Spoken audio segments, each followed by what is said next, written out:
लाडकी बहीण योजनेसाठी सामाजिक न्याय विभागातील अनुसूचित जाती घटकांसाठीचा 410.30 कोटींचा निधी वळवण्यात आल्याची माहिती न्यूज 18 लोकमतला सूत्रांनी दिली आहे आणि त्यामुळे यावरून पुन्हा एकदा वादाची ठिणगी पडण्याची शक्यता वर्तवण्यात येते।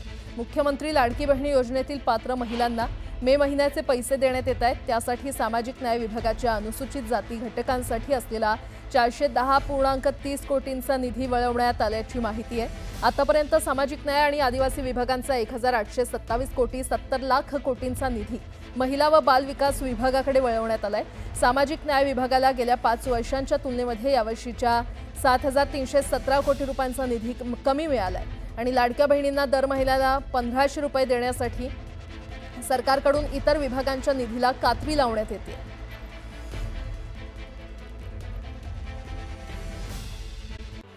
राष्ट्रीय स्वयंसेवक संघाचा द्वितीय कार्यकर्ता विकास वर्गाचा समारोप सोहळा नागपूरच्या रेशीम बागेत पार पडला। यावेळी सरसंघचालक मोहन भागवत यांनी स्वयंसेवकांना संबोधित केलं। यावेळी पहलगाम हल्ला आणि ऑपरेशन सिंदूरवर त्यांनी भाष्य केलं। भारतीय सैनिकांच्या क्षमतेचं आणि वीरतेचं त्यांनी कौतुक केलं। सदाभाऊ खोत आणि रविकांत तुपकर अनेक वर्षांनी एकत्र आले। सदाभाऊ खोत यांना स्वाभिमानी शेतकरी संघटनेमधून काढून टाकल्यानंतर आज पहिल्यांदाच 8 वर्षांनी दोघांची भेट झाली। ठाकरे बंधूंनी एकत्र यावं अशी मागणी करत नाशिकमध्ये मनसेचे आणि उबाठाचे शिवसैनिक एकत्र आले। मनसेच्या नाशिकमधील कार्यालयात सत्यनारायणाची पूजा आयोजित करण्यात आली होती आणि यावेळी उबाठाच्या कार्यकर्त्यांनी दोन्ही ठाकरे बंधूंचा एकत्र फोटो असलेली प्रतिमा मनसैनिकांना भेट दिली। ज्यांना महाराष्ट्र हितासाठी एकत्र येऊन भाजपचं आक्रमण थांबवायचं आहे त्यांनी एकत्र यावं असं आवाहन संजय राऊत यांनी केलं। राज ठाकरेंनी मुंबईच्या हितासाठी आणि मराठी माणसाचं हित जपणाऱ्या इतर पक्षांनीही एकत्र आलं पाहिजे, नाहीतर मुंबई आपल्या हातात राहणार नाही असं संजय राऊत म्हटले।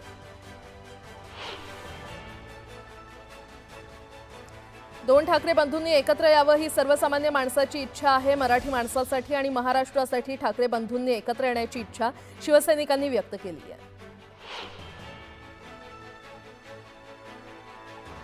काँग्रेसचे माजी मंत्री सिद्धराम म्हेत्रे यांनी शिवसेनेमध्ये प्रवेश केला। उपमुख्यमंत्री एकनाथ शिंदेंच्या उपस्थितीमध्ये हा पक्षप्रवेश सोहळा पार पडला।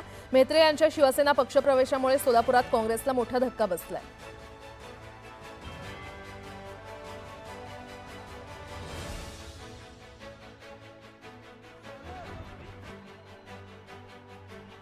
आपली प्रतीक्षा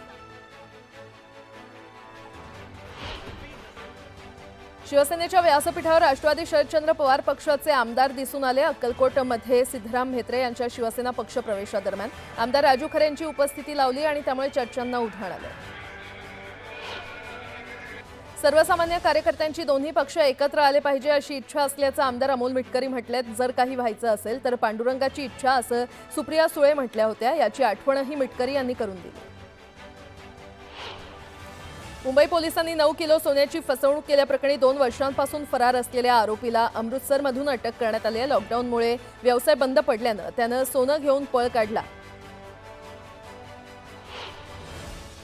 आईच्या आजारपणामुळे कर्जबाजारी झालेल्या सिल्लोड तालुक्यातील एका व्यक्तीनं पत्नीसह मुलासोबत आत्महत्या करण्याचा प्रयत्न केलाय। त्यांच्यावर सध्या घाटी रुग्णालयामध्ये उपचार सुरू आहेत। केंद्रीय पर्यटन आणि सांस्कृतिक मंत्री गजेंद्र सिंह शेखावत यांनी पुण्यातील ऐतिहासिक शनिवार वाड्याला भेट देत पाहणी केली आहे। शनिवार वाड्याच्या जतनासह संवर्धनासाठी केंद्र सरकारकडून विशेष प्रयत्न करण्यात येणार आहेत। 13 किंवा 14 जूनपर्यंत मान्सून पश्चिम विदर्भात सक्रिय होण्याचा अंदाज वर्तवण्यात येतोय आणि त्यानंतर 17 जूनपासून पूर्व विदर्भात मान्सून सक्रिय होणार आहे। तर नागपुरात पावसाचा जोर कमी असल्याचा अंदाजही हवामान खात्यानं वर्तवला आहे। राज्यात येत्या 3 दिवसात पुन्हा वादळी वाऱ्यासह विजांच्या कडकडाटात पावसाची शक्यता वर्तवण्यात आली आहे। मुंबई, ठाणे, पुण्यासह 30 जिल्ह्यांना येलो अलर्ट जारी करण्यात आला आहे। सांगली जिल्ह्यामध्ये मुसळधार पावसामुळे जिल्ह्यातील 117 गावातील 604 शेतकऱ्यांना फटका बसलाय। 200 हेक्टरवरील फळ आणि बागायती पिकांना फटका बसला असून कृषी आणि महसूल विभागानं पंचनामे देखील सुरू केले। राज्य गणवेश योजनेसाठी एकूण 42,97,790 पात्र लाभार्थ्यांकरता प्रति लाभार्थी 2 गणवेश संचासाठी 600 रुपयांप्रमाणे 181 कोटी 47,97,000चा निधी सरकारकडून मंजूर झालाय। नागपूर पालिकेत बऱ्याच काळानंतर मोठे बदल करण्यात आलेत। 5 कार्यकारी अभियंत्यांसह 3 उपअभियंता आणि 12 कनिष्ठ अभियंत्यांच्या बदल्या करण्यात आल्यात। तर पदोन्नतीनंतर पोस्टिंगच्या प्रतीक्षेमध्ये असलेल्या 7 कार्यकारी अभियंत्यांना पोस्टिंग देण्यात आली आहे। यापुढे गृहनिर्माण प्रकल्पांचे महारेरा प्रमाणपत्र त्यासोबतच परिशिष्ट वाचलं तरी प्रकल्पाबाबतची मूलभूत आणि अत्यंत महत्त्वपूर्ण माहिती उपलब्ध होणार आहे। महारेरानं नवीन गृहनिर्माण प्रकल्पांना द्यायच्या नोंदणी प्रमाणपत्रात ग्राहकांना प्रकल्पाबाबतची कुठली प्राथमिक माहिती अत्यावश्यक असते हे लक्षात घेऊन ग्राहकाभिमुख आमूलाग्र बदल केलेले आहेत। सामान्यांसाठी घराचा साठा वाढवण्यासाठी उपयुक्त ठरलेल्या सर्वसमावेशक गृहनिर्माण योजनेअंतर्गत 20% घरांना आता निवासयोग्य दाखला अनिवार्य आहे। जोपर्यंत दाखला मिळणार नाही तोपर्यंत प्रकल्पाला हिरवा कंदील मिळणं यापुढे कठीण होणार आहे। बस प्रवासासह स्थानकांवर चोरीसह महिलांची आणि मुलींची छेडछाड करण्याचं प्रमाण आता वाढल्यानं अशा टवाळखोरांवर पुणे पोलिसांची करडी नजर असणार आहे। यासाठी पोलीस गस्त घालणार असून पुणे पोलिसांकडून वरिष्ठ अधिकाऱ्यांसह 26 जणांची नेमणूक करण्यात आली आहे। आषाढी वारीच्या पार्श्वभूमीवर राज्याचे ग्रामविकास मंत्री जयकुमार गोरे हे पालखी मार्ग आणि तळाची पाहणी करणार आहेत। याची सुरुवात दुपारी पंढरपूर इथून होणार आहे तर संध्याकाळी 6:30च्या सुमारास नीरा दत्ता घाट इथे ही पाहणी संपेल। सुमारे 140 किलोमीटर अंतराचा हा दौरा असणार आहे।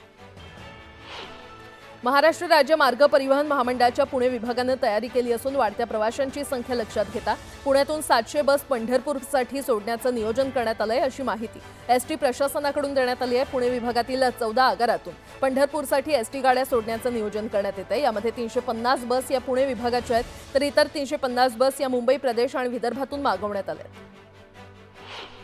लाल कांद्याला सोलापूर बाजारात कमीत कमी 100 तर सरासरी 1000 रुपयांचा प्रति क्विंटल दर मिळाला। उन्हाळ कांद्याला सर्वाधिक अवकेच्या अहिल्यानगर बाजारात कमीत कमी 200 ते सरासरी 1100 रुपयांचा दर मिळाला।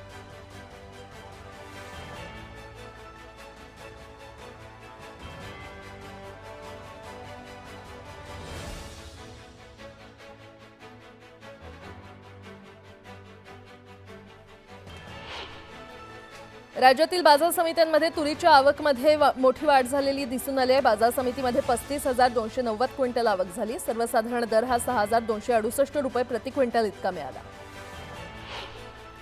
राज्यातील बाजार समित्यांमध्ये गव्हाच्या आवकेत वाढ झाली असून दर काही ठिकाणी स्थिर तर काही ठिकाणी किरकोळ चढ उतारात दिसून आले। बाजारात 19,159 क्विंटल गव्हाची आवक झाली तर 2,794 रुपये प्रति क्विंटल दर मिळाला।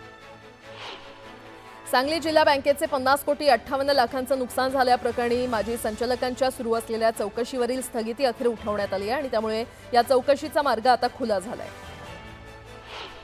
लाडकी बहीण योजनेचा मे महिन्याचा हप्ता मिळण्यास सुरुवात झालेली आहे। अदिती तटकरे याबाबत त्यांनी माहिती दिली आहे। योजनेच्या सर्व पात्र लाभार्थ्यांच्या आधार लिंक बँक खात्यामध्ये हा सन्मान निधी जमा होणार आहे।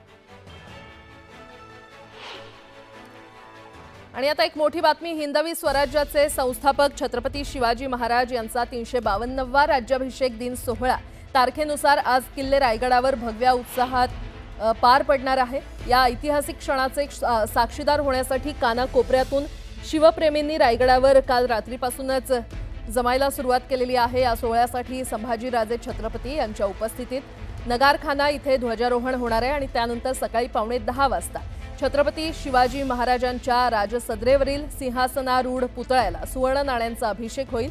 तर आज कोणतीही वाहतूक कोंडी किंवा अडथळा निर्माण होऊ नये यासाठी रायगड जिल्हाधिकारी डॉक्टर किशन जावळे यांनी महत्त्वपूर्ण आदेश जारी केलेत।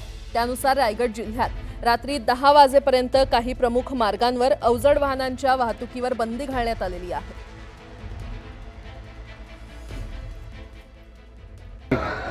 स्वराज्याची राजधानी किल्ले रायगडावर छत्रपती शिवाजी महाराजांचा शिवराज्याभिषेक सोहळा पार पडणार आहे।